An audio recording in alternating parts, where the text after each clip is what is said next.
Diputada Julia Estrada, ¿cómo le va? Buenas tardes. Fernando Fraquelli saluda. ¿Cómo va? Buenas tardes. Buenas tardes. Bueno, Julia, consultarla primero por, decimos, expectativas que hay ante los primeros anuncios y los anuncios que tienen que ver con lo económico. Imagino que usted también está muy atenta a lo que pueda ocurrir desde el Ministerio de Economía. Sí, recién estaba leyendo que terminó de grabarse el mensaje del ministro Caputo, con lo cual lo conoceremos, entiendo, en horario, a las 17 horas, tal como fue anunciado.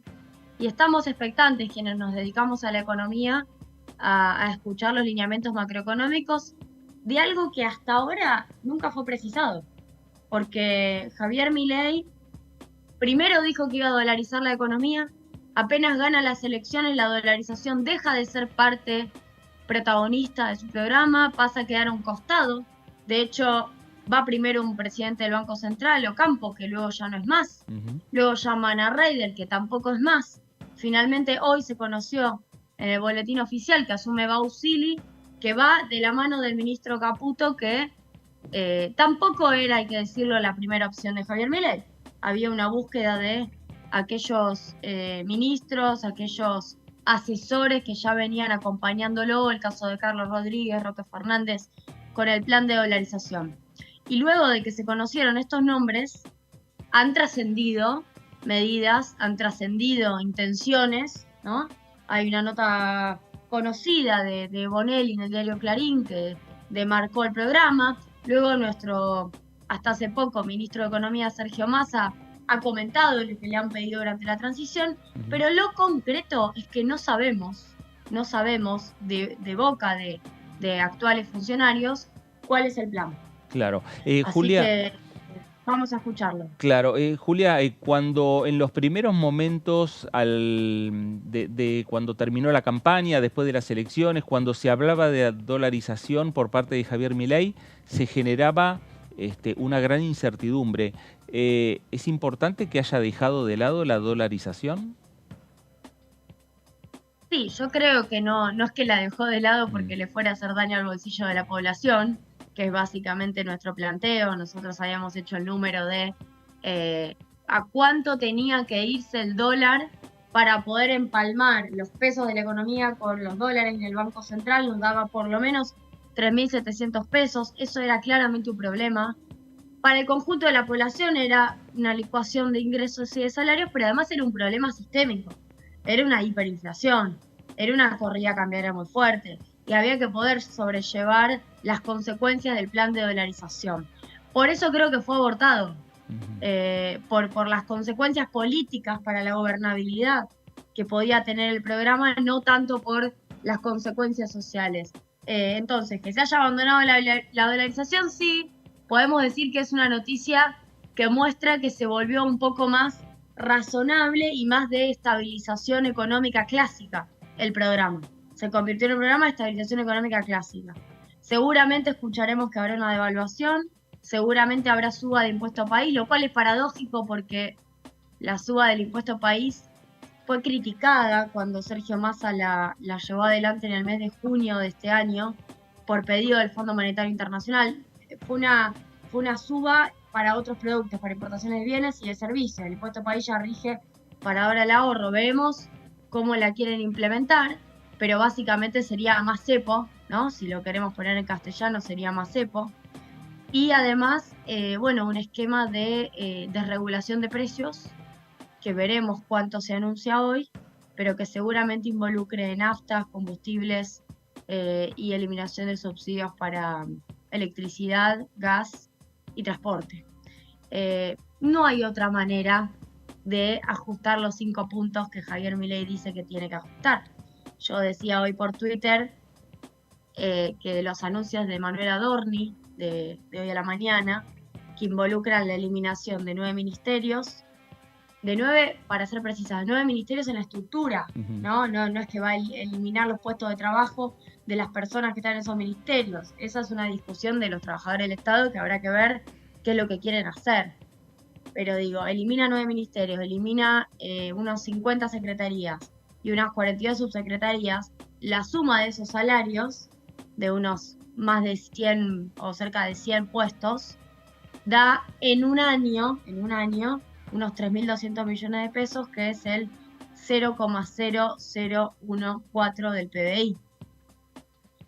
Por ende, por más que siga haciendo ese tipo de modificaciones, que está claro que todo gobierno cuando inicia hace alguna modificación de estructura, en este caso es una reducción drástica, no va a juntar por ahí, que sería por el golpe a la casta, no va a juntar por el golpe a la supuesta casta, la verdad que son cargos ministeriales que hacen a políticas públicas, ¿no? Yo quiero un ministerio de trabajo, yo quiero un ministerio de género, bueno, los eliminaron. No va a eliminar por ahí esos 5 puntos de gasto que quiere, sino que va a ir por el lado que yo contaba antes. Hola, ¿qué tal, Julia? Laura Serra te saluda. La verdad, muy interesante escucharte.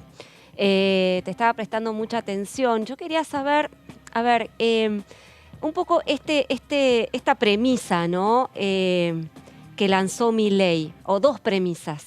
Cuando él asume su cargo, él insiste, no hay plata, y después dice, no hay alternativa que el ajuste y el shock. ¿Qué pensás sobre estas dos premisas? Digo, porque él sostiene, no hay otra alternativa, es esto, no hay plata y esto es a donde tenemos que ir, nos guste o no nos guste, con sangre, sudor y lágrimas. ¿Qué pensás al respecto? En primer lugar, el no hay plata, hay que ponerle precisión. Argentina tiene un problema de falta de dólares. Él nunca lo dijo. Sigue sorprendiéndome que no lo plantee, porque si quiere hacer un diagnóstico exhaustivo, ese es el problema de la Argentina.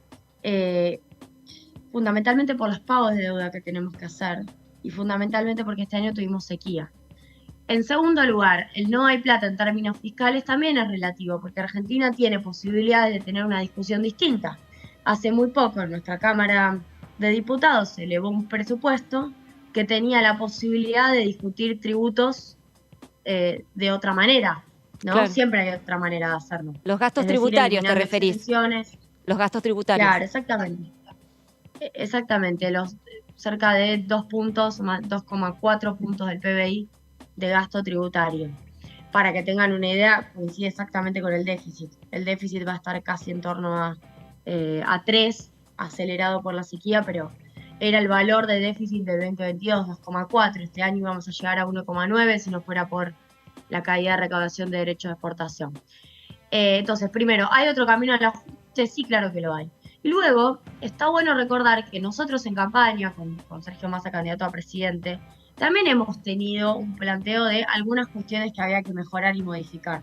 Sí. Seguramente hubiéramos continuado con la segmentación de tarifas, que no es lo mismo que tarifazo horizontal y generalizado. Segmentación de tarifas. Seguramente hubiéramos trabajado en un ordenamiento fiscal de los programas sociales, que esa era una agenda que veníamos discutiendo y que se planteó que tenían que pasar al Ministerio de Trabajo. Seguramente hubiéramos tenido un trabajo más fino en lo que hace a cómo recaudar mejor, ¿bien? Ahora, ahí había una vía de solución del tamaño del déficit, que en este caso no es explorada. Y por otro lado, las LELIQ, los pasivos remunerados sobre el PBI, que son unos 10 puntos, son pasivos que están creciendo a una tasa real negativa. El Banco Central está pagando por eso 133% de tasa nominal anual. La inflación es más alta. Sí. Por ende, en términos reales se están achicando. Sí. Y por otro lado, si vos apuntás en un programa de gobierno, apuntás a reducir ese déficit fiscal, ¿para qué vas a ir a canjear LELIQs, letras de liquidez, por dólares? Y las LELIQs, cuyo origen es el financiamiento del déficit en términos monetarios, van a ir desapareciendo si vos tenés déficit cero. Entiendo. Digo, planteamos un esquema de ordenamiento fiscal, las LELIQs se resuelven solas, se resuelven en ese ordenamiento y con crecimiento. Pretender hacer un ajuste fiscal y al mismo tiempo canjear la LELIQ por un endeudamiento en dólares, veremos en minutos si Caputo nos cuenta el detalle de este plan, se parece más a querer usar el problema de excusa para tomar deuda en dólares que a querer resolver el problema. O sea, ¿vos crees que realmente el riesgo es que caigamos en un mayor endeudamiento en dólares eventualmente? Todavía no conocemos las medidas, pero, digamos, ¿el perfil de Caputo daría para eso? Creo que Caputo está para eso en el ministerio. Y si se logra un mayor endeudamiento, en dólares, en un contexto donde Argentina ya debe unos 300.000 millones de dólares, sería irrazonable, en términos básicos, irrazonable, y en segundo lugar, injustificable para los fines para los cuales lo tomarían, porque si fuera para hacer obra pública, bueno, uno podría considerarlo. Julia, ¿qué tal? Buenas tardes. Dayela Mosetic te saluda. Te pregunto por cómo va a ser los pasos en el trabajo del bloque de Unión por la Patria. ¿Ya tuvieron alguna convocatoria de parte de Germán Martínez? ¿Hay que ir pensando los nombres de las comisiones? ¿Ya empezaron a trabajar en ese aspecto? Sí, estamos en un trabajo muy cotidiano. Seguramente ya mañana tenemos nueva reunión de bloque.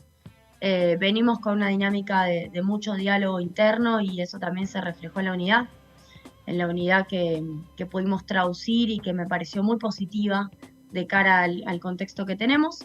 Y claro que estamos en plena discusión de comisiones, no te puedo dar primicia, pero ya mañana terminaremos de resolver. Sí, pero no sabemos bien las proporciones, ya las tienen, ya saben qué les corresponde, ya hicieron ese poroteo, porque ahí va a haber tironeo, ya lo vimos el día de la sesión preparatoria, ¿no? Desde ya, los tironeos siempre van a estar, sobre todo además van a querer que, como se vio en la sesión, no todos, una parte de la oposición, que se sume de otra manera, ¿no? A nosotros, desde Unión por la Patria, con un bloque unido que tiene más de 100 diputados, que es el 40% de la Cámara, siempre nos sirve, nos viene bien que tomen este criterio. Y esta fue la forma como se adoptó, con Ritondo además acompañando, como ustedes lo vieron en la sesión. Así que este es el criterio, así está previsto en el reglamento también. Sí. Perdón. Julia, quería preguntarte por los proyectos que tenés en mente a la hora de empezar ya a presentar proyectos en este Congreso Nacional. Con varios, seguramente sea para el inicio del nuevo año legislativo, ¿no? Ahora ya estamos en las postrimerías, pero nosotros venimos llevando adelante desde el CEPA, el Centro de Economía Política Argentina, una agenda productiva muy fuerte. Venimos trabajando, no quiero spoilear, pero venimos trabajando agenda productiva y la verdad es que vamos por ese lado, seguramente. Quería preguntarte, Julia, porque acá ya estamos dando por descontado que no se va a presentar un presupuesto 2024, que seguramente se va a reconducir el presupuesto 2023.